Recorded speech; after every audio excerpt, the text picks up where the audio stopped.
औज़ बिल्लाहि मिनश शैतानिर रजीम बिस्मिल्लाहिर रहमानिर रहीम। तो देखिए बेटा, हम क्लोनिंग वेक्टर्स इस टाइम पढ़ रहे हैं और क्लोनिंग वेक्टर्स पे कल मैंने आपको कैरेक्टरिस्टिक्स ऑफ क्लोनिंग वेक्टर्स बताए थे कि क्या क्या कैरेक्टरिस्टिक फीचर्स होने चाहिए एक क्लोनिंग वेक्टर के। फिर मैंने बेटा आपको कल के लेक्चर में कहा था कि अभी तक बेटा जितने भी क्लोनिंग वेक्टर्स हमने देखे, चाहे प्लाज्मिड्स हो चाहे बैक्टीरियोफाजेस हो, they are the naturally occurring cloning vectors. मगर बेटा इन क्लोनिंग वेक्टर्स में आपको हर कोई कैरेक्टरिस्टिक फीचर नहीं मिलता है जो एक क्लोनिंग वेक्टर में होना चाहिए। जैसे बेटा आपने केमिस्ट्री में आइडियल गैसेस के बारे में बोला कि कोई भी गैस बेटा इस दुनिया में आइडियल गैस इक्वेशन को फॉलो नहीं करता है। फिर मैंने हार्डी वाइनबर्ग प्रिंसिपल आपको बढ़ाया था और कहा गया था कि कोई भी पॉपुलेशन बेटा इस इक्विलिब्रियम या इस इक्वेशन को फॉलो नहीं कर रही है। इसी तरह बेटा जो नेचुरली ऑकरिंग क्लोनिंग वेक्टर्स है, जिनमें बेटा आपका प्लाज्मिड है या आपके बेटा बैक्टीरियोफाजेस है, बेटा इनमें सारे के सारे कैरेक्टर्स नहीं होते हैं। We should be present in an ideal cloning vector.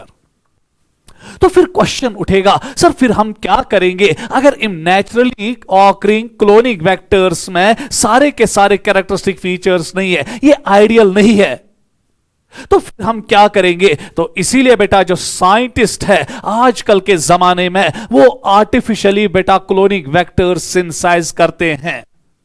कैसे? वो बेटा सपोज अगर हम एक क्लोनिंग वेक्टर का नाम लेंगे, यहां पर जो PBr22322 है, इसको बनाया गया from the plasmid of E coli and from the plasmid of salmonella. So that means कि बेटा आजकल की दुनिया में हम आर्टिफिशियली क्लोनिंग वेक्टर्स को कंस्ट्रक्ट करते हैं। क्योंकि अगर बेटा आपकी टेक्स्ट बुक ने PBr322 का जिक्र किया है तो उसको बेटा बनाने के लिए साइंटिस्टों ने दो प्लाज्मिड्स के कंपोनेंट्स लिए, one from E coli and another from salmonella. तो जो आर्टिफिशियली कंस्ट्रक्टेड क्लोनिंग वेक्टर्स होते हैं, इनमें बेटा जब ये आर्टिफिशियली कंस्ट्रक्ट किए जाते हैं तो इनमें हर किसी चीज का ख्याल रखा जाता है, ऑरेंज साइट का ख्याल रखा जाता है, उसके बाद सिलेक्टेबल मार्कर्स का ख्याल रखा जाता है, रिकॉग्निशन साइट्स का ख्याल रखा जाता है, कॉपी नंबर का ख्याल रखा जाता है और साइज का ख्याल रखा जाता है।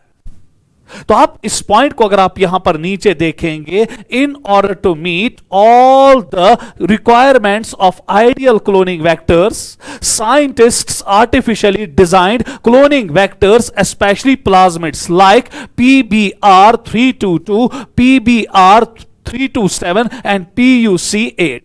तो आपकी टेक्स्ट बुक ने बेटा एक आर्टिफिशियली कंस्ट्रक्टेड क्लोनिंग वेक्टर के बारे में जिक्र किया है, उसका बेटा फिगर भी दिया है जिसका नाम है PBr322। इसी को बेटा अब हम यहां पर स्टडी करेंगे कि जो ये PBr322 है ये किसने कंस्ट्रक्ट किया और कैसे कंस्ट्रक्ट हुआ और उसके बाद बेटा इससे हमें क्या एडवांटेज मिली। तो चलिए बेटा अब हम आएंगे PBr322 की ओर। ये बेटा डायग्राम में अगर आप यहां पर देखोगे, this is a artificially constructed cloning vector called PBr322। Plasmid है मगर ये बेटा दो प्लाज्मिड से बनाया गया, one from the plasmid of E coli and another from the plasmid of salmonella, gonna artificially construct. अब बेटा अगर आप इस PBr322 की ओर देखोगे, ये है बेटा यहां पे इसकी ऑरेंज साइट, नजर रखना इस पे, ये है बेटा यहां पे रॉप साइट। तो जो ऑरेंज साइट है मैंने कहा था it is important for replication, इसी की वजह से बेटा एक क्लोनिंग वेक्टर रेप्लिकेट करता है और फिर डिजायर्ड जीन को भी अपने साथ रेप्लिकेट करवाता है। और जो ये रॉप साइट इसके साथ सटी हुई है, ये बेटा बहुत इंपॉर्टेंट है फॉर कॉपी नंबर। बोला था मैंने कल कि जितना एक क्लोनिंग वेक्टर का कॉपी नंबर ज्यादा होगा उतना वो उस डिजायर्ड कॉपीज ज्यादा बनाएगा, उसके ज्यादा बनाएगा और वो हमारे लिए एक अच्छी बात है। तो आप बेटा यहां पर इस PBr में ख्याल रखा गया इस ऑरेंज साइट का भी और ख्याल रखा गया रॉप साइट को भी जो बेटा कॉपी नंबर को मेंटेन करता है। उसके बाद अगर आप देखेंगे इसमें यहां पर है ना एम्प-R, ये नजर रखना बेटा इस पे कि एम्पिसिलिन रेजिस्टेंट जीन जो है क्या वो राइट साइड पे है कि लेफ्ट साइड पे है। ये बेटा यहां पे राइट साइड पे है और जो बेटा टेट्रासाइक्लिन रेजिस्टेंट जीन है वो लेफ्ट साइड पे है। तो कभी कभी बेटा आपको नीट में डायग्राम दी जाएगी इस PBR322 की, तो फिर बेटा यहां पे लिखा होगा ऐसे A और यहां पे लिखा होगा B, तो फिर कहा गया होगा आइडेंटिफाई A एंड B। तो आपको पता होनी चाहिए कि जो A है वो बेटा एम्पिसिलिन रेजिस्टेंट जीन है और जो B है वो टेट्रासाइक्लिन रेजिस्टेंट जीन है, और कोड बेटा आप याद रखेंगे यहां पर एट एट रोज ना याद।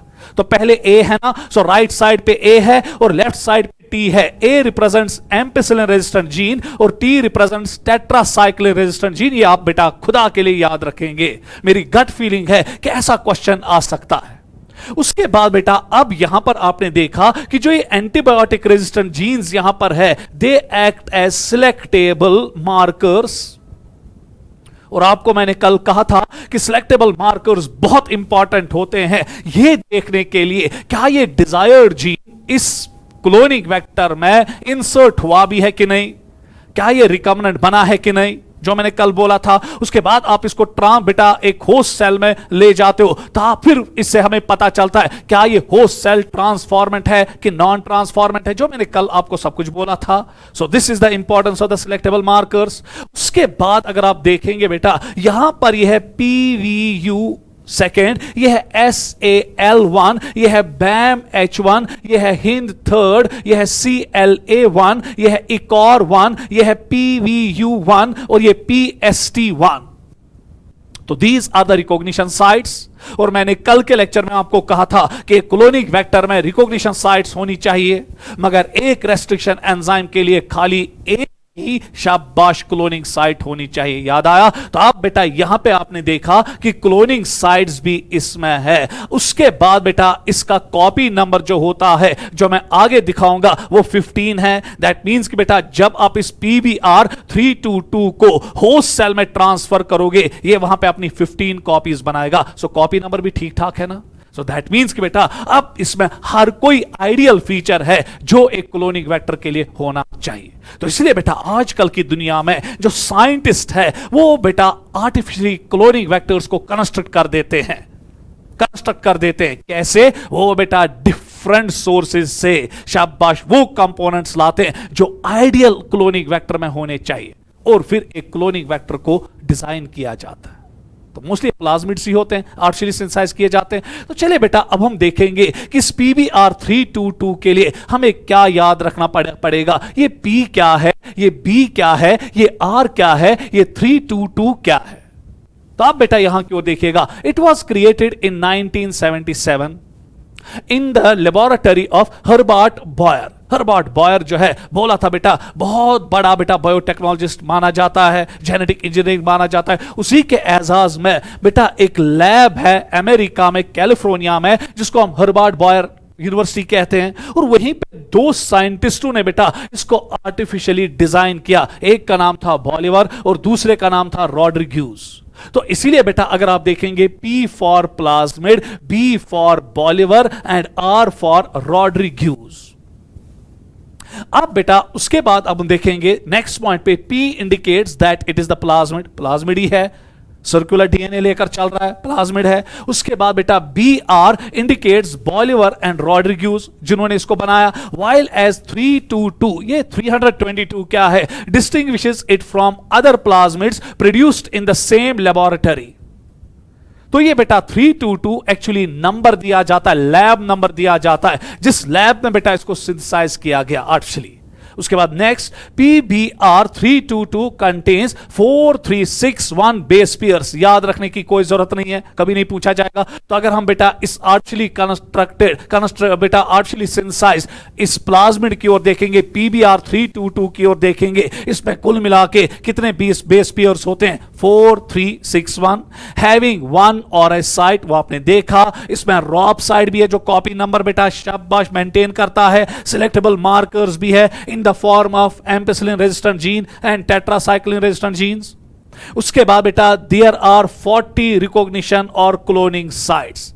जब हम बेटा इस PBR में देखते हैं, आपकी टेक्स्ट बुक में बेटा इसमें 1 2 3 4 5 6 7 8 8 बेटा क्लोनिंग साइट्स या रिकॉग्निशन साइट्स ली है, मगर हकीकत में बेटा इसमें 40 रिकॉग्निशन साइट्स होती है और क्लोनिंग साइट्स होती है 11 within the tet R gene. 11 महज बेटा टेट आर जीन में होती है, मगर आपकी टेक्स्ट बुक ने बेटा यहां पे खाली कितनी दिखाई है टेट आर जीन में, 1 और 2।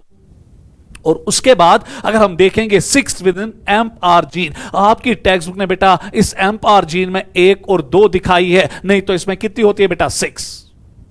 उसके बाद बेटा it has a copy number of 14 in transformed cells. So जब भी हम इस PBR 322 को सेल्स में डालते हैं, होस्ट सेल्स में डालते हैं अलॉन्ग विद डिजायर जीन, ये अपनी कितनी कॉपीज वहां पे बना डालता है 15। सो कॉपी नंबर भी ठीक ठाक है। तो दैट मीन्स कि बेटा जो ये PBR 322 था, ये पहला बेटा आर्टिफिशियली सिंथेसाइज्ड क्लोनिंग वेक्टर था, जिसमें बेटा लगभग हर कोई आइडियल फीचर्स थे जो एक क्लोनिंग वेक्टर में होने चाहिए थे। तो ये तो था बेटा आपका PBR 322। मगर एक चीज बेटा आप यहां पे एक और याद रखना, मैंने अभी कहा कि ऐसी डायग्राम होगी, ऐसा फिगर दिया होगा, यहां पे बेटा PBR 322 दिया गया होगा, यहां लिखा होगा A, यहां लिखा होगा B। उसके बाद बेटा ये भी अब याद रखना, क्योंकि एग्जामिनर दे सकता है इसको, ये टेक्स्ट बुक में है, यहां पर बेटा एम्प आर में ऐसा लिखेगा A एंड B और कहेगा बोलिए A और B एम्प आर जीन में क्या है। तो A जो है यहां पे बेटा नजर बराबर रखिएगा, ये बेटा आप यहां पर देखेंगे कि ये किस रेस्ट्रिक्शन एंडोन्यूक्लियस से खुल रहा है। सो जो A है यहां पर दैट इज PUV1। PUV1 हमें प्रोटियस वल्गैरिस से मिलता है। और उसके बाद बेटा यहां पर अगर आप देखोगे जो ये B है यह है PST1।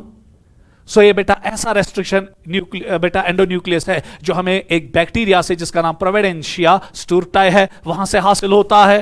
नाम नहीं याद रखना बैक्टीरिया का, खाली इतना याद रखना है कि एम्प आर में जो टेक्स्ट बुक है उसने 2 रेस्ट्रिक्शन एंडोन्यूक्लियस के लिए साइट्स बनाई है, A PVU1 and 2B PST1। इथे जो याद बेटा मेहरबानी करके। और उसके बाद बेटा अगर टेटार जीन पे होगा तो यहां पे टेटार जीन है ना ऐसे, फिर यहां लिखा होगा टेटार जीन पे A और B, और फिर कहा होगा कि A और B कौन सी रेस्ट्रिक्शन एंडोन्यूक्लियस के लिए साइट है। तो A is BAM-H1 and B is for SLA1।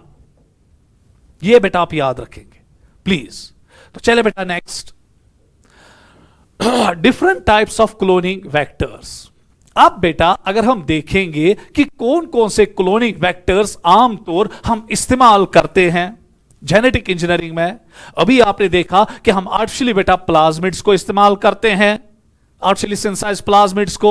इस तरह बैक्टीरियोफॉजेस को भी हम इस्तेमाल करते हैं एज क्लोनिंग वेक्टर्स। इसी तरह बेटा जब आप ह्यूमन जीनोम प्रोजेक्ट लोगे तो वहां पे आप देखोगे ह्यूमन जीनोम प्रोजेक्ट में लिखा गया है कि ह्यूमन जीनोम प्रोजेक्ट में 2 क्लोनिंग वेक्टर्स का बेइंतहाशा इस्तेमाल हुआ, one is BAC and another is YAC। ये बेटा आप याद रखेंगे।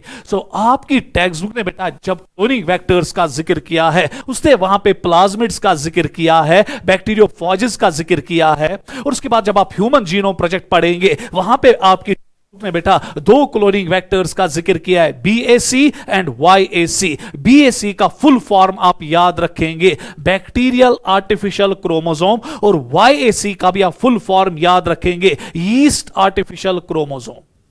ये अभी बेटा मैं यहां पे आपको बोलूंगा ये क्या है।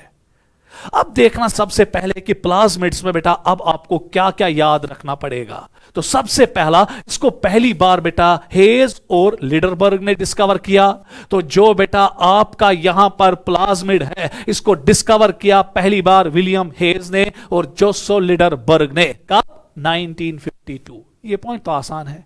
उसके बाद बेटा अब यहां पे नजर रखना, ये नीट में बेटा आ चुका है कि जो प्लाज्मिड है उसमें डबल स्ट्रैंडेड DNA, ये बेटा आपको याद रखना पड़ेगा, वो हेलिकल होता और क्या रहता है circular, and are found in bacteria and yeast. ये पॉइंट आप याद रखेंगे। मोस्टली बेटा जो प्लाज्मिड्स है वो हमें बेटा बैक्टीरिया में मिलते हैं, और कुछ यीस्ट भी ऐसे हैं जिनमें बेटा हमें यह प्लाज्मिड मिलता है। ये नजर, इस पे नजर। नेक्स्ट पॉइंट जो टेक्स्ट बुक का पॉइंट है, सम प्लाज्मिड्स में हैव ओनली 1 to 2 कॉपीज पर सेल। सो दैट मीन्स कि बेटा इनका कॉपी नंबर जो है वो 1 to 2 है। दैट मीन्स कि इन प्लाज्मिड्स का कॉपी नंबर लो है कि हाई है, टेक्स्ट बुक ने लिखा है। और while as others may have 15 to 100 copies per cell, that means कि इनका कॉपी नंबर हाई है। तो क्या मैं हक के साथ बोलूं कि ऑन द बेसिस ऑफ बेटा on the base of copy number, plasmids दो किस्म के होते हैं। जिन प्लाज्मिड्स का कॉपी नंबर कम होता है, ये मैंने आपको कल भी कहा था, उनको हम स्ट्रिंजेंट प्लाज्मिड्स कहते हैं, जो आपको याद होगा, जो मैंने कल के लेक्चर में बोला था, STRINGNT। और जिन बेटा प्लाज्मिड्स का कॉपी नंबर बहुत ज्यादा होता है, they are called as relaxed plasmids. और कल का लेक्चर याद कीजिएगा कि जेनेटिक इंजीनियरिंग में हम बेटा उन्हीं प्लाज्मिड्स का काम लेते हैं जिनका कॉपी नंबर ज्यादा होता है। सो अगर हम यहां पर देखेंगे कि जो बेटा रिलैक्स प्लाज्मिड्स होते हैं उनका कॉपी नंबर ज्यादा रहता है, इसलिए बायोटेक्नोलॉजी में, जेनेटिक इंजीनियरिंग में हम इन्हीं का सहारा लेते हैं, क्योंकि कॉपी नंबर इनका माशाल्लाह बहुत ज्यादा होता है। और जितना कॉपी नंबर एक प्लाज्मिड का ज्यादा होगा, उतना वो बेटा उसके साथ जो इनकॉर्पोरेट डिजायर्ड जीन हुआ है उसकी भी कॉपी बेटा, उसकी भी रेप्लिकेशन उतनी ही करवाएगा जितना उसका कॉपी नंबर होगा। हमारे लिए अच्छा है ना। Next point, plasmids, size of plasmids ranges from 2 kb to 500 kb। ये बेटा आपके नीट में आया था, मगर अब ये नहीं आ सकता है, क्योंकि ये क्वेश्चन बेटा आउट ऑफ टेक्स्ट बुक पूछा गया था कि जो बेटा प्लाज्मिड है उसका साइज जो है, उसमें जो डीएनए है उसमें कितने किलो बेसिस हो सकते हैं। Kilo base means 1000 base pairs, so 2 kb to 500 kb। Plasmids can carry DNA ranging from, जरा गौर से देखिएगा, 0.5 टू 8 kb। देखिए बेटा, अब अगर यहां पर ये मेरे पास प्लाज्मिड है, गौर कीजिएगा, अब प्लाज्मिड को अगर बेटा फॉरेन डीएनए को कैरी करना है, इसमें मैंने ये डिजायर्ड जीन इनकॉर्पोरेट करवाया, ये कितना डिजायर्ड जीन कैरी कर सकता है, ये कितने वजन वाला डीएनए बेटा कैरी कर सकता है। तो आंसर आएगा 0.5 टू 8 kb। दैट मींस कि बेटा ये खाली स्मॉल डीएनए फ्रैगमेंट्स को कैरी कर सकता है। इसीलिए बेटा जहां पर आपको बड़े बड़े जीन्स जो है, डिजायर्ड जीन्स को ट्रांसफर करना है, वहां पे आप प्लाज्मिड्स का इस्तेमाल नहीं कर सकते हो। क्यों? क्योंकि प्लाज्मिड्स छोटे होते हैं, इसीलिए बेटा ये बड़े बड़े डिजायर्ड जीन्स को कैरी नहीं कर सकते हैं।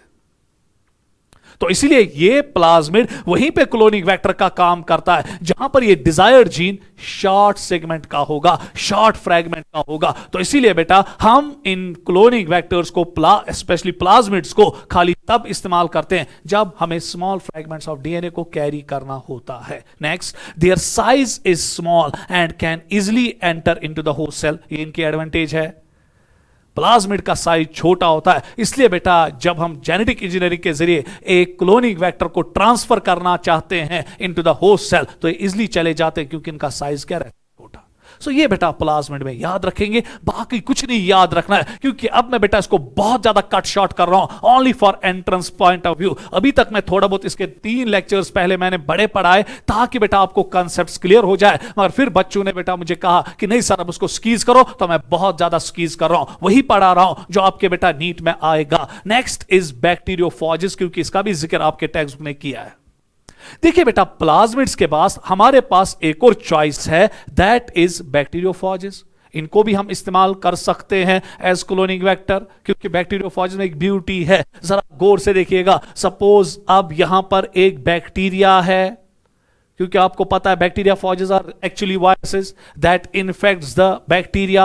अब यहां पर एक ये बैक्टीरिया है, ये इसका अपना क्रोमोसोम है, प्रोक्रोमोसोम है। अब यहां पर एक वायरस आ रहा है जो बेटा इसको इन्फेक्ट करने की गर्ज से आ रहा है, तो ये वायरस क्या करेगा, ये अपना शब्बा बेटा बैक्टीरियोफॉज में, अगर हम लैम्डा फॉज लेंगे, लैम्डा फॉज में बेटा शब्बा डीएनए होता है, डबल स्ट्रैंडेड डीएनए होता है, डबल स्ट्रैंडेड डीएनए होता है as genetic material. DDNA means double stranded DNA, या सीधे अगर डीएस लिखेंगे डबल स्ट्रैंडेड डीएनए होता है इसमें। आप देखिए बेटा ये क्या करेगा, ये अपने इस डबल स्ट्रैंडेड डीएनए को भेजता है इनटू द बैक्टीरिया, और फिर ये डबल स्ट्रैंडेड डीएनए जो भेजता है ये किसमें बेटा, इनटू द बैक्टीरिया, तो इनकॉर्पोरेट हो जाता है, शाबाश, विद द बैक्टीरिया और with the DNA of bacteria. तो जब ये with the DNA of bacteria बेटा इनकॉर्पोरेट हो गया, तो इसकी वजह से शाबाश बेटा अब अब अगर हम यहां पर देखेंगे, गौर से देखना एक मिनट, तो यहां पर देखेंगे इसने अपना डीएनए जो है वो भेजाना किसमें बेटा, इनटू द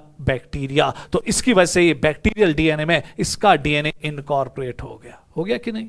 तो therefore बेटा it can be used in genetic engineering, क्योंकि अगर बेटा हम इसके डीएनए के साथ, जो ये बेटा बैक्टीरियोफाज का डीएनए है, इसके साथ बेटा डिजायर्ड जीन जो है वो इसमें इंसर्ट करवाएंगे, तो ये डिजायर्ड जीन बेटा अब यहां पे इंसर्ट हो जाएगा ना। तो न्यूना एम बेटा बैक्टीरियोस्मस ये डिजायर्ड जीन इंसर्ट करित along with its own DNA. So आज के बाद बेटा याद रखना कि जो बैक्टीरियोफाजेस होते हैं इनमें एक ब्यूटी होती है, जब ये बेटा बैक्टीरिया को इन्फेक्ट करते हैं ये अपना जेनेटिक मटेरियल जो है, डीएनए जो है, इनकॉर्पोरेट करते हैं with the DNA of the host. और अगर बेटा इनके डीएनए में हम कोई डिजायर्ड जीन बेटा इंसर्ट करवाएंगे, वो डायरेक्टली बेटा पहुंचेगा ना इनटू द होस्ट सेल और फिर इनकॉर्पोरेट हो जाएगा ना इनटू द होस्ट डीएनए। सो अगर आप गौर से देखेंगे यहां पर जो ये ब्लैक फ्रैगमेंट आपको दिखता है ये था ना डिजायर्ड जीन, अब ये डिजायर्ड जीन मिलाना with the chromosome with the DNA of the host. तो चले बेटा अब हम यहां पर देखेंगे, अब हमें यहां पे क्या क्या याद रखना है। These are the viruses that specially infect bacteria, and during infection they inject DNA into the host cell where it undergoes replication. उसके बाद they were discovered by Felix and he also coined the term bacteriophage. ये बेटा botany के लिए आप याद रखिएगा, bacteriophages which are used as cloning vectors are lambdaphage. इस पे बेटा नजर रखिएगा, M13 phage को भूल जाइए, lambdaphage हम आमतौर बेटा इस्तेमाल करते हैं as cloning vector। क्यों? क्योंकि इसमें double stranded DNA. Bacteriophages have the ability to replicate quickly in the bacterial cell, therefore their copy number is high. अगर बेटा आज के बाद आपको कोई कहेगा कि जो प्लाज्मिड्स है और बैक्टीरियोफाजेस है, बैक्टीरियोफाजेस में प्लाज्मिड से एक एडवांटेज है, इन बैक्टीरियोफाजेस का कॉपी नंबर प्लाज्मिड से क्या रहता है, ज्यादा। So therefore बेटा ये भी एक चॉइस है, they can be used as cloning vector। चलिए नेक्स्ट, BAC। अब देखिए बेटा ये BAC क्या होता है, बैक्टीरियल आर्टिफिशियल क्रोमोसोम। अभी मैंने आपको बोला, बस बेटा इसमें आपको एक पॉइंट याद रखना पड़ेगा जो आपकी टेक्स्ट बुक ने बेटा ह्यूमन जीनोम प्रोजेक्ट में लिखा है, ये भी आर्टिफिशियली सिंथेसाइज किया जाता है। गौर से देखिएगा, यह भी बेटा एक ऐसा प्लाज्मिड है जिसको बेटा आर्टिफिशियली सिंथेसाइज किया जाता है, यह नजर रखना आपको।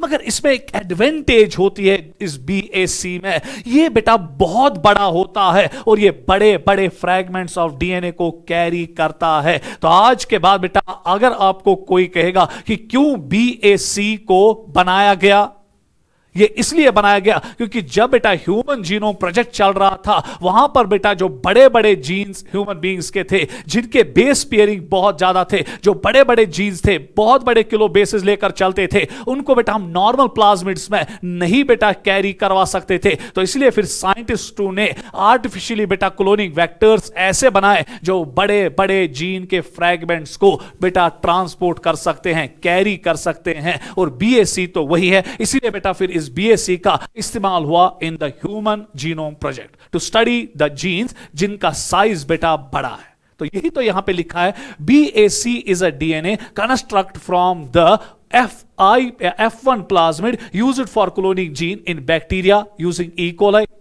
ये आपको याद नहीं रखना है, तो इतना आप याद रखो कि आर्टिफिशियली सिंथेसाइज्ड बेटा एक प्लाज्मिड है जिसमें बेटा ताकत होती है कि वो बड़े जीन्स को कैरी करता है और फिर उन जीन्स को रेप्लिकेट करवाता है, किसमें बेटा, E. coli में। सपोज ये यहां पर बेटा मेरे पास अब BAC है, गौर से देखिएगा, प्लाज्मिड है ना, मगर कैपेबिलिटी रखता है कि ये बड़े सेगमेंट्स को बेटा कैरी करता है, नहीं तो जो नेचुरली ऑकरिंग प्लाज्मिड्स होते हैं वो बड़े सेगमेंट्स को कैरी नहीं कर पाते, इसमें बेटा वहां आर्टिफिशियली सिंथेसाइज्ड प्लाज्मिड।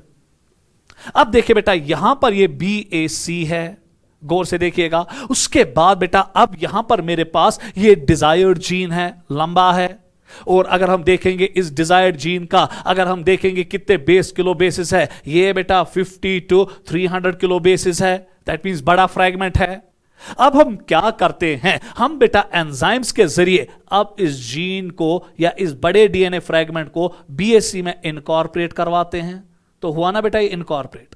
उसके बाद बेटा अब मुझे इसकी मल्टीपल कॉपीज बनानी है ना, क्योंकि बेटा ह्यूमन जीनोम प्रोजेक्ट में जब हमने डीएनए का फ्रैगमेंट निकाला, कोई जीन निकाला, मल्टीपल कॉपीज बनाए। उसके बाद हम क्या करते हैं, हम अब एक बेटा बैक्टीरिया को लाते हैं and that bacteria is called as E coli. और उस बेटा अब यहां पर जो ये बीएससी है इसको हम ट्रांसफर कर देते हैं इसी बेटा ई कोलाई में। ये ट्रांसफर हुआ तो ये बेटा शाबाश, यहां पर अगर आप गौर से देखेंगे ये डिजायर्ड जीन है जिसकी मुझे मल्टीपल कॉपी चाहिए। अब जब ये ई कोलाई में गया तो ई कोलाई के अंदर अब ये बेटा रेप्लिकेट करेगा ना, तो अब मुझे इस डिजायर्ड जीन की जो ये बहुत लंबा जीन है इसकी मल्टीपल कॉपीज बनेगी and it depends upon its copy number कि कितने कॉपीज इसकी बनाएगा।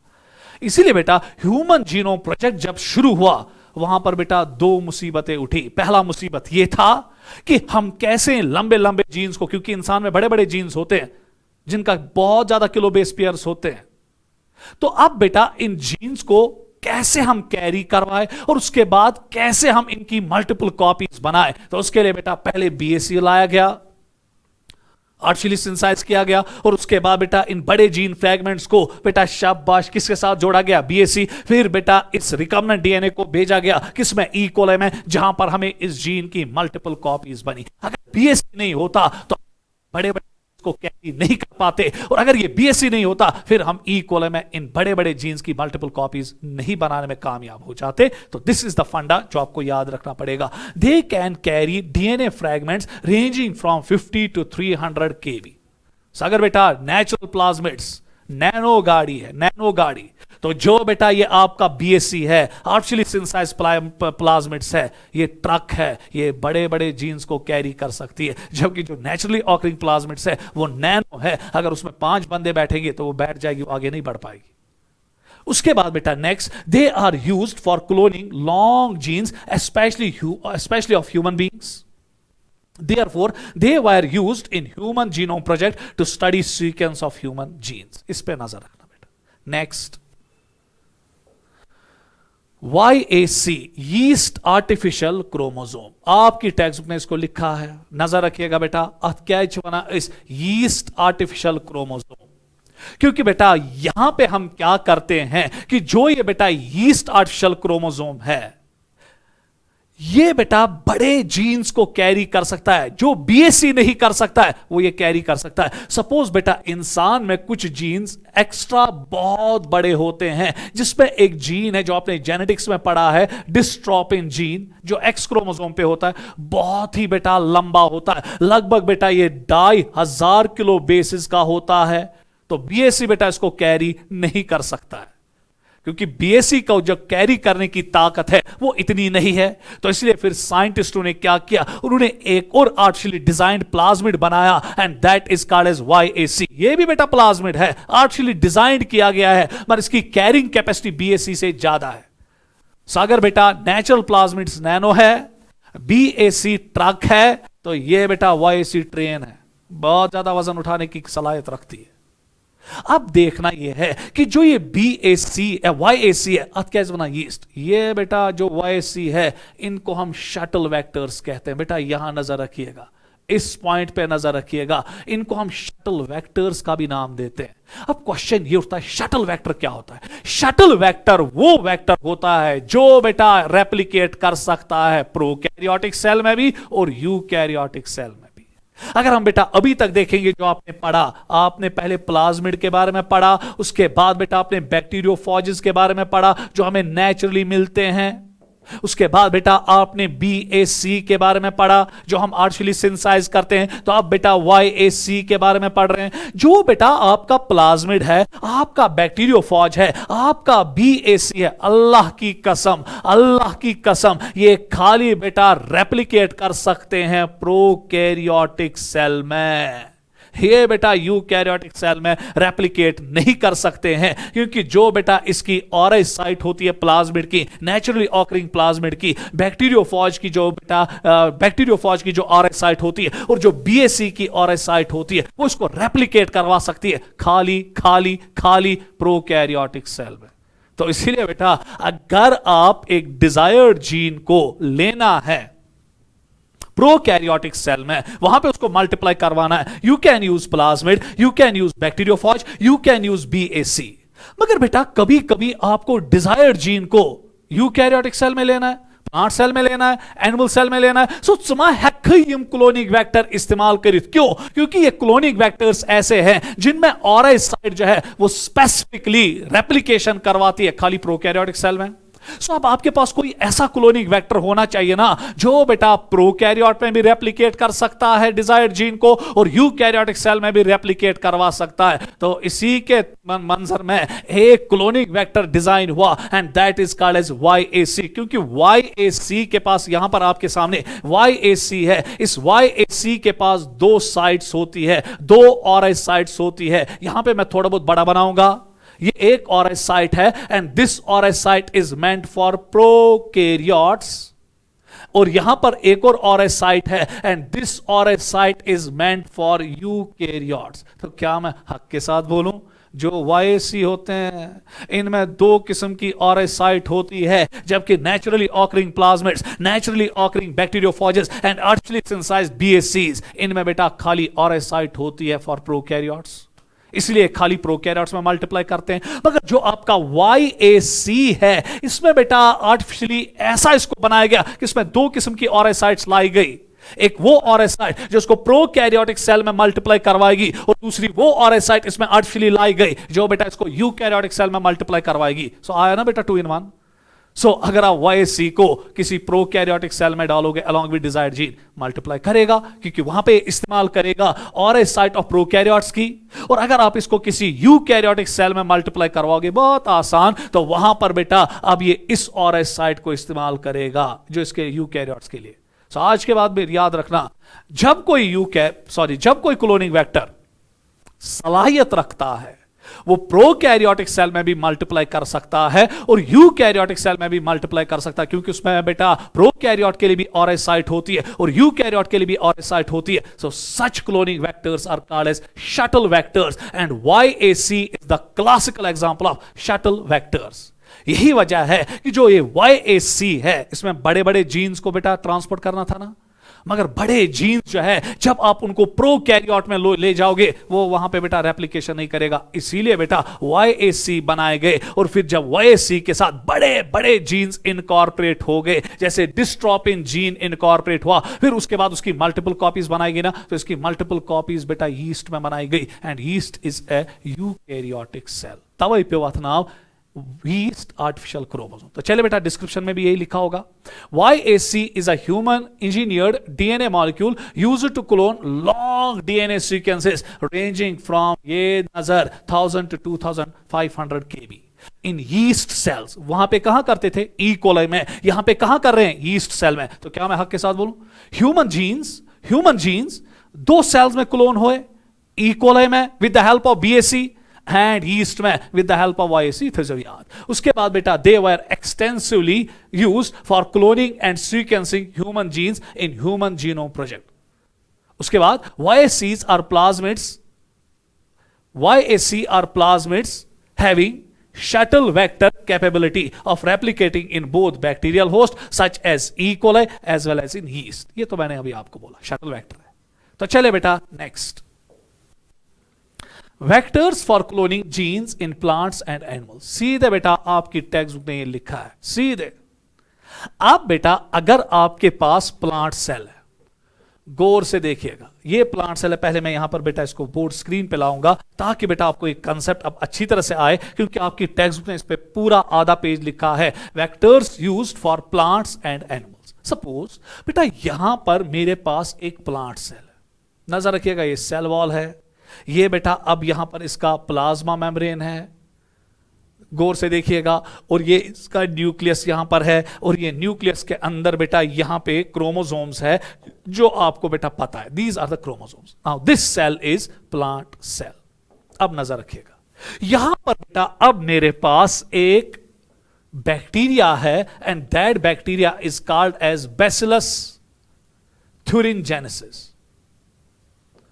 नजर बेटा रखो, अच्छी तरह से नजर रखो।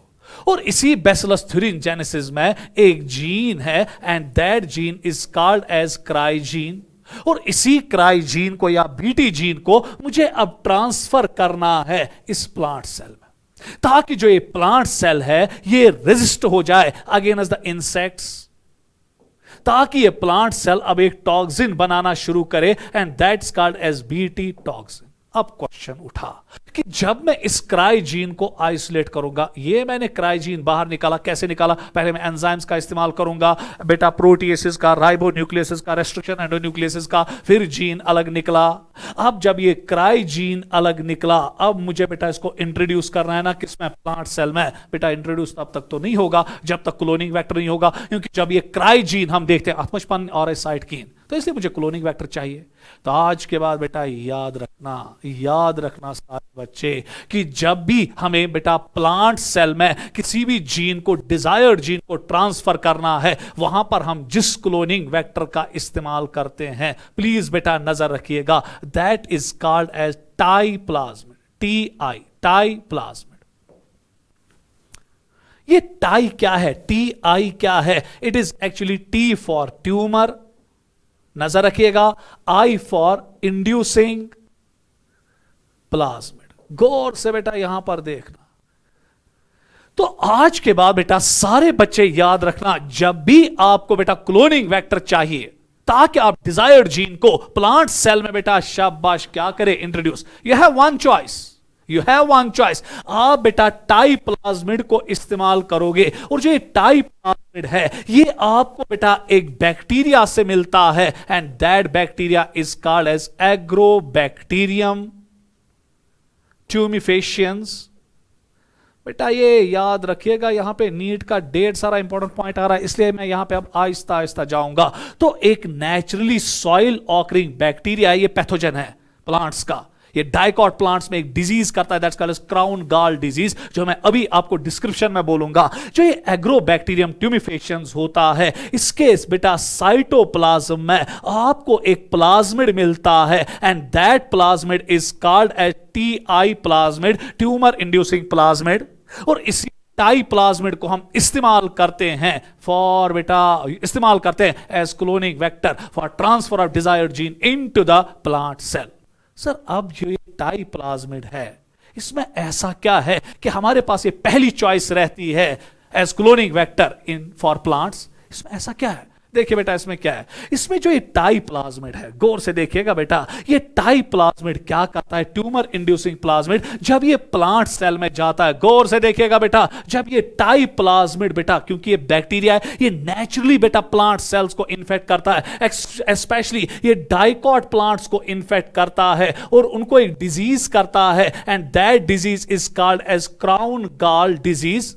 इसकी वजह से क्या होता है इन डाइकॉट प्लांट्स पे, इनमें बेटा ट्यूमरस ग्रोथ निकल के आती है। जैसे एक इंसान में ट्यूमर होता है ना, अनकंट्रोल्ड ग्रोथ होती है किसी टिश्यू की, किसी ऑर्गन की। इसी तरह बेटा जब भी एक प्लांट सेल को एग्रोबैक्टीरियम ट्यूमिफेशन इन्फेक्ट कर देता है, तो वो उसको एक डिजीज में मुब्तला कर देता है and that is called as crown gall disease. जहां पर इस प्लांट में ट्यूमरस ग्रोथ निकल के आती है, जो बराबर कैंसर, जैसे कैंसर में बेटा नॉर्मल ग्रोथ होती है टिश्यू की, ऐसे यहां पर भी होती है। बेटा ट्यूमर इंड्यूसिंग प्लाज्मिड। अब देखना यह है कि इसमें क्या ऐसा होता है कि जिसकी वजह से प्लांट सेल को ट्यूमर करता है। अब जरा गौर से देखिएगा, ये यहां टाई प्लाज्मिड है ना, थोड़ा बहुत मैं इसको ऊपर की ओर ले जाऊंगा ताकि बेटा मुझे जगह नीचे मिले। अब जरा गौर से यहां पर देखिएगा सारे बच्चे, प्लीज नजर यहां पे रखिएगा। ये जो यहां पे आपका टाई प्लाज्मिड है, गौर से देखिएगा, इस टाई प्लाज्मिड में एक जीन होता है, एक सेगमेंट होता है जो मैं रेड कलर से यहां पे बना रहा हूं। नजर बराबर रखिएगा, जो मैं यहां पे रेड कलर से बना रहा हूं and that region is called as TDNA। नजर रखना बेटा। सो टाई प्लाज्मिड में एक रीजन होता है जो मैंने रेड कलर से यहां पे बनाया and that's called a TDNA। और यही TDNA जो होता है, इसमें कुछ ऐसे जीन्स होते हैं जो बेटा ट्यूमर करते हैं, ट्यूमर इंड्यूस करते हैं। अब देखिए कैसे, गौर से बेटा यहां पर देखिएगा, ये बेटा एग्रोबैक्टीरियम ट्यूमिफेशन है ना, ये जब एग्रोबैक्टीरियम ट्यूमिफेशन, अब यहां पर बैक्टीरिया है, नजर रखिएगा बराबर, ये शाबाश बेटा। अब इसका यहां पे टाइप्लाज्मिड है, कलर्स वही इस्तेमाल करूंगा जो यहां पर है, this is its Ti plasmid, very good. उसके बाद बेटा जरा गौर से यहां पर देखिएगा, ये इस टाइप्लाज्मिड में एक डीएनए का रीजन है जिसको मैं रेड कलर से बना रहा हूं, and that's called a T-DNA. और जब बेटा ये एग्रोबैक्टीरियम और प्लांट सेल को इन्फेक्ट करता है, ये अपने इस प्लाज्मिड को अंदर भेजता है इस प्लांट सेल में। ये गया प्लाज्मिड अंदर, गया कि नहीं? उसके बाद जब प्लाज्मिड अंदर गया, टाइप्लाज्मिड अंदर गया, ये इसका ट्यूमर जीन है ना, टीडीएनए है ना, वो रीजन है ना जिसमें बेटा ट्यूमर जीन्स है।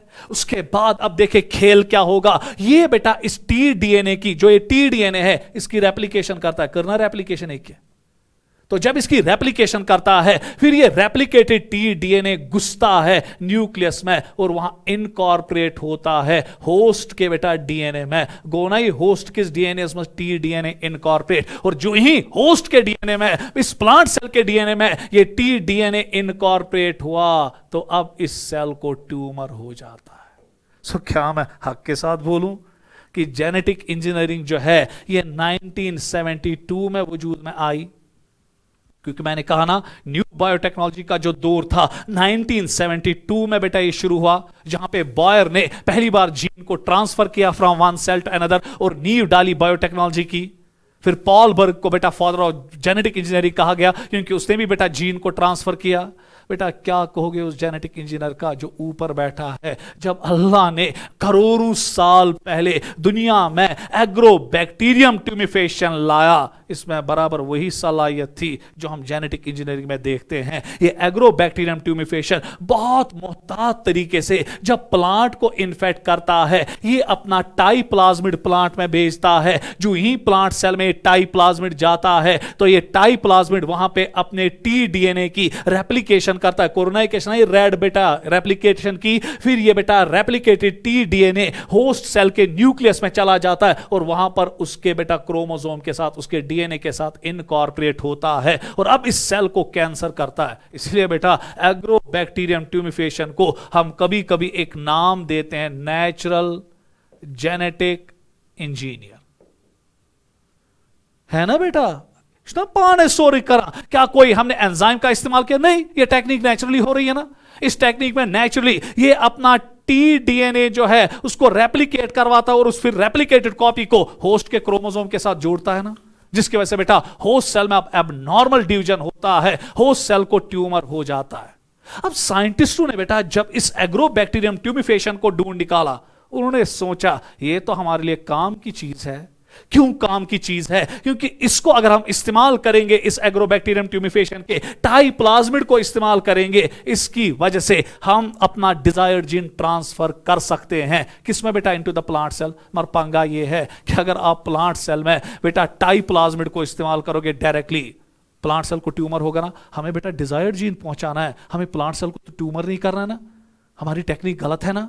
तो फिर साइंटिस्टों ने क्या सोचा? उन्होंने बेटा एक तरकीब निकाली। उन्होंने सोचा कि जो ये टाइप्लाज्मिड है, ये मैं अभी आपको बेटा यहां पर भी दिखाऊंगा। अगर आप इस टाइप्लाज्मिड को देखोगे, ये टाइप्लाज्मिड है, अब आपके स्क्रीन के सामने आ रहा है, नजर रखिएगा। और ये टाइप्लाज्मिड में आप देखते हो यहां पर बेटा, यहां से बराबर यहां तक जो रीजन है, this region is called a TDNA region. और इसी टीडीएनए में रीजन में एक जीन है जो ऑक्सिन बना रहा है, दूसरा जीन ऐसा है जो साइटोकाइनिन बना रहा है, और तीसरा जीन ऐसा है जो बेटा ओपीन बना रहा है। और यही जीन जब होस्ट सेल के क्रोमोसोम में इनकॉर्पोरेट होते हैं, तो ये ढेर सारा ऑक्सिन बनाते, ढेर सारा साइटोकाइनिन बनाते, जिसकी वजह से प्लांट सेल एबनॉर्मल डिवीजन दिखाती है और प्लांट सेल में ट्यूमर हो जाता है। आप देखिए बेटा साइंटिस्टों ने क्या तरकीब निकाली, आप जरा गौर से देखिएगा। उन्होंने क्या किया? उन्होंने बेटा, अब ये बेटा मैं यहां से ले रहा हूं, उन्होंने क्या किया? उन्होंने बेटा यहां पर इस ऑक्सिन जीन को दफा किया। जरा गौर से देखिएगा, जो ये ऑक्सिन जीन यहां पर है, इसको बाहर निकाला। उसके बाद साइटोकाइन जीन को बेटा इस टीडीएनए से बाहर निकाला, और ओपीन जीन को टीडीएनए से कहां निकाला? बाहर। और बेटा जब ये जीन ही नहीं रहे, क्रॉस कर रहा हूं मैं इसको मैं ब्लैक पेन से दिखाऊंगा, क्योंकि रेड पे आपको बेटा मैच नहीं हो रहा है। ये सीधे ये जीन दफा हुआ, ये जीन दफा हुआ, ये जीन दफा हुआ, वमा है कि ट्यूमर कर थी, वो बात करो ना। और इन्हीं जगह बेटा हमने डिजायर्ड जीन को इंट्रोड्यूस करवाया, गौर से देखिएगा। और जब बेटा इस टी डीएनए में हमने बेटा डिजायर्ड जीन को इंट्रोड्यूस करवाया by removal of tumour causing genes, तब बेटा जब ये जाएगा, ये टी डीएनए रेप्लिकेट करेगा ना बेटा, शाबाश, टी डीएनए का पार्ट होस्ट सेल में, और जब ये रेप्लिकेट करेगा तो ये डिजायर्ड जीन को भी रेप्लिकेट करवाएगा ना, फिर इसी डिजायर्ड जीन को बेटा होस्ट सेल में इनकॉर्पोरेट करवाएगा। तो हुआ ना बेटा होस्ट सेल में इनकॉर्पोरेट, सांप भी मरा और लाठी भी नहीं टूटी। इसीलिए बेटा याद रखना, अगर अब आप इसका थ्योरी देखोगे तो थ्योरी में बेटा अब देखिए यहां पे क्या लिखा गया है, disarmed. Why I use the word disarmed? Disarmed means कि अगर आप डायरेक्टली टाई प्लाज्मिड को इस्तेमाल करोगे क्लोनिंग वेक्टर प्लांट्स में तो बेटा उनको ट्यूमर हो जाएगा। इसलिए डिसआर्मर्ड का मतलब ये कि आपको साइटोकाइन जीन, ऑक्सिन जीन और ओपिन जीन जो आपके बेटा टी रीजन में होता है उसको रिमूव करना है, और वहीं पे बेटा डिजायर्ड जीन को इंट्रोड्यूस करना है। तो इसकी वजह से बेटा सांप भी मरेगा और लाठी भी नहीं टूटेगी। अब प्लांट सेल में इनकॉर्पोरेट होगा डिजायर्ड जीन, जबकि ट्यूमर जीन्स हमने ऑलरेडी पहले ही रिमूव किए थे, तभी पे आता हूं डिसआर्मर्ड। चले बेटा अब इसका थ्योरेटिकल पार्ट देखेंगे, बहुत इंपॉर्टेंट पॉइंट है। नीट में आज तक ज्यादा इस पे क्वेश्चन नहीं आया, इससे बेटा ध्यान देना, इस साल इस पे बेटा बहुत इंपॉर्टेंट क्वेश्चन आ सकता है। टाई प्लाज्मिड और tumour inducing plasmid is found in a gram negative pathogen soil bacteria, soil पे नजर रखना, कॉल्ड एग्रोबैक्टीरियम ट्यूमिफेशंस, बैक्टीरिया पे नजर। उसके बाद it's a pathogen of several dicot plants पे नजर रखना, नीट में आज तक कभी नहीं आया है, आपकी टेक्स्ट बुक में लिखा है, तो इसे यहां नीट की दावेदारी चल रही है। And causes a disease called crown gall disease, ये बेटा आप बॉटनी में याद रखना, it infects plant through breaks और वुंड्स। अगर किसी जगह प्लांट को जख्म लगता है उसके स्टम पे या किसी भी जगह, तो एट दैट टाइम ये वहीं से बेटा इसके अंदर घुसता है। Agrobacterium tumefaciens is called as the natural genetic engineer in plants. इस पॉइंट पे भी नीट पे नजर, क्योंकि आपने टी डीएनए को, जो Ti plasmid T DNA region होता है या टी रीजन होता है, उसको इनकॉर्पोरेट करता है with the DNA of host. उसके बाद Agrobacterium tumefaciens contains Ti plasmid which contains T DNA that induces tumour formation in plants, जो मैंने अभी आपको कहा। उसके बाद ट्यूमर फॉर्मेशन, पड़ा बोल रहा हूं, tumour formation in plants occur due to integration of T DNA of Ti plasmid in plant genome.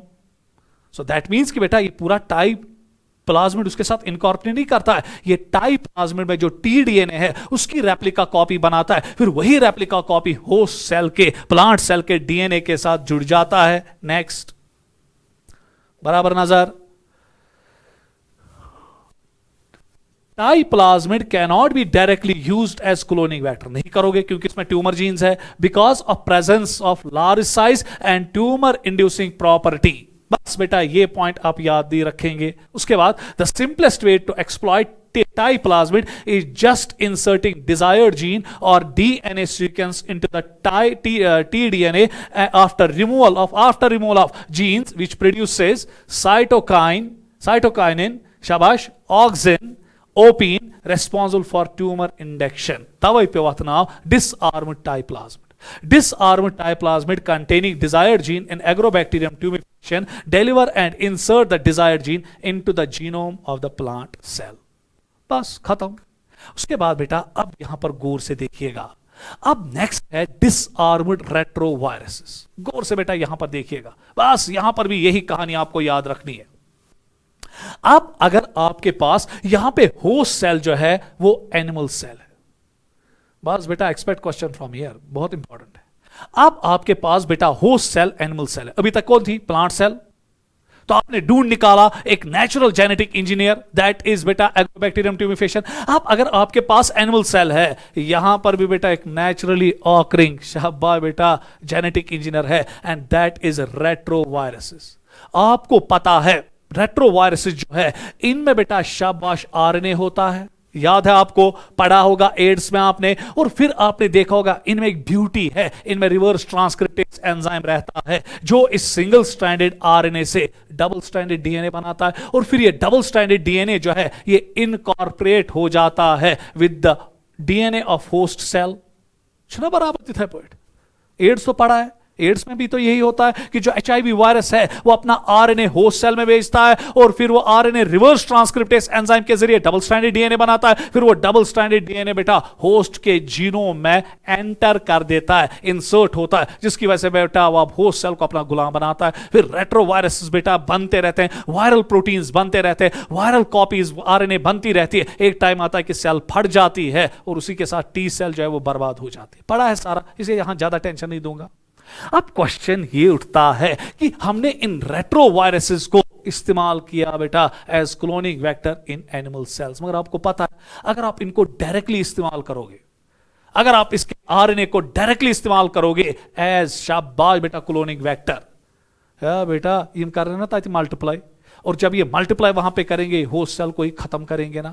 तो इसलिए हमें अब कुछ ऐसा करना है कि हमें इस रेट्रोवायरस को बर्बाद करना है ताकि जब ये होस्ट सेल के अंदर जाए ये वहां पे अपने आरएनए से डीएनए तो बनाए और फिर वो डीएनए इनकॉर्पोरेट हो जाए होस्ट सेल में, मगर फिर वो मल्टीप्लाई ना करे। कैसे, जरा गौर से देखिएगा। ये इस बेटा रेट्रोवायरस का या एचआईवी वायरस का गौर से देखिएगा आरएनए है और इस आरएनए में सिंगल स्ट्रैंडेड है, इसमें गैग जीन है, पॉल जीन है और ENV जीन है, और इन्हीं जीन्स की वजह से 1 2 3 ये होस्ट सेल में बेटा तेजी के साथ रेप्लिकेट करता है। अब हम क्या करते हैं, हम बेटा इस जीन को भी निकालते हैं, इस जीन को भी निकालते हैं, इस जीन को भी निकालते हैं और यहीं पे इंसर्ट करते हैं बेटा होस्ट का डिजायर्ड जीन। सो जब यहां होस्ट का डिजायर्ड जीन इंसर्ट हुआ, एक्चुअली बेटा हम होस्ट का डिजायर्ड जीन का mRNA इंसर्ट करते हैं। सो जब यहां होस्ट के डिजायर्ड जीन का mRNA इंसर्ट हुआ कि नहीं, उसके बाद हम क्या करते हैं बेटा, जो रिवर्स ट्रांसक्रिप्टेज है वो अब इससे डबल स्ट्रैंडेड डीएनए बनाएगा ना, और जब इससे डबल स्ट्रैंडेड डीएनए बनेगा उसमें आपका डिजायर्ड जीन भी बेटा रेप्लिकेट हो जाएगा ना, और फिर बेटा ये उसको इंसर्ट करेगा होस्ट के डीएनए में, तो जिसकी वजह से ये डिजायर्ड जीन इन रेट्रोवायरसेस के जरिए इजीली पहुंचेगा into the animal cell. Clear? मगर बेटा डिसआर्म्ड क्यों? क्योंकि हमें उन जीन्स को बेटा यहां पे निकालना पड़ता है, जैसे वहां पे हम ट्यूमर इंड्यूसिंग जीन को निकालते थे, यहां पर भी हमें इन जीन्स को निकालना है ताकि फिर ये बेटा इस एनिमल सेल में मल्टीप्लाई ना करे। खाली इसका काम है कि जो डिजायर्ड जीन है उसको बेटा पहुंचाना है into the DNA of the host cell, and host cell यहां पर क्या है, एनिमल सेल। सो प्लांट सेल्स में आप इस्तेमाल करोगे डिसआर्म्ड टाइप्लाज्मिड ऑफ एग्रोबैक्टीरियम ट्यूमिफिकेशन, और एनिमल सेल्स में आप डिसआर्म्ड रेट्रोवायरसेस को इस्तेमाल करोगे, मगर डिसआर्म्ड रेट्रोवायरसेस में आपको उसके आरएनए से गैग पॉल और एनवेलप जीन को रिमूव करना पड़ेगा, नहीं तो अगर रिमूव नहीं किया तो ये सेल बर्बाद हो गई। तो बजाय फायदे के आप इस एनिमल सेल को मुसीबत में डालोगे। तो चले बेटा, retroviruses are the group of viruses belonging to the viral family Retroviridae. They contain single stranded RNA as a genetic material. Retroviruses within the host convert their single stranded RNA into double stranded DNA with the help of reverse transcriptase enzyme and then incorporate double stranded DNA into the host DNA। Disarm किया, उसमें desired gene भर दिया और ये desired gene बहुत खूबसूरती से host के डीएनए में चला जाएगा। तो आज बेटा आपको यहां पर कंप्लीट हो गया जो टूल्स थे कॉम्पिटेंट होस्ट सेल में। आपको पता है आपको होस्ट सेल की जरूरत पड़ती है तो उसको तो पढ़ना ही नहीं है। तो कल के लेक्चर से बेटा हम पढ़ेंगे steps of recombinant DNA technology. अभी तक टूल्स पढ़े, अब स्टेप्स की टेक्निक कैसे की जाती है पढ़ा पढ़ेंगे। तो इसमें बेटा हमें कुल मिला के 2 दिन लगेंगे और फिर बेटा एप्लीकेशंस में हमें 3 दिन लगेंगे और 5 दिन के अंदर इंशाल्लाह मैं आपकी बायोटेक्नोलॉजी को कंप्लीट करूंगा। तो फिर मैंने आपको प्रॉमिस किया था कि मैं चैप्टर वाइज आपको जूम क्लासेस पे एग्जाम लूंगा। मैं अपने प्रॉमिस पे खरा उतरूंगा क्योंकि इसी संडे को मैं आपको एवोल्यूशन का बेटा पहला एग्जाम लूंगा। पिछली बार इसलिए ले लिया क्योंकि मेरी तबीयत खराब थी। आपको पता है मैं ठीक नहीं हूं क्योंकि कोरोना से मुझे बेटा बहुत परेशानियां हुई। कोरोना वायरस की वजह से मुझे बहुत कमजोरी आ गई। तो बेटा मेरे लिए भी दुआ कीजिए, आपको भी अल्लाह पाक बेटा कामयाब करेगा इंशाल्लाह। अस्सलाम वालेकुम।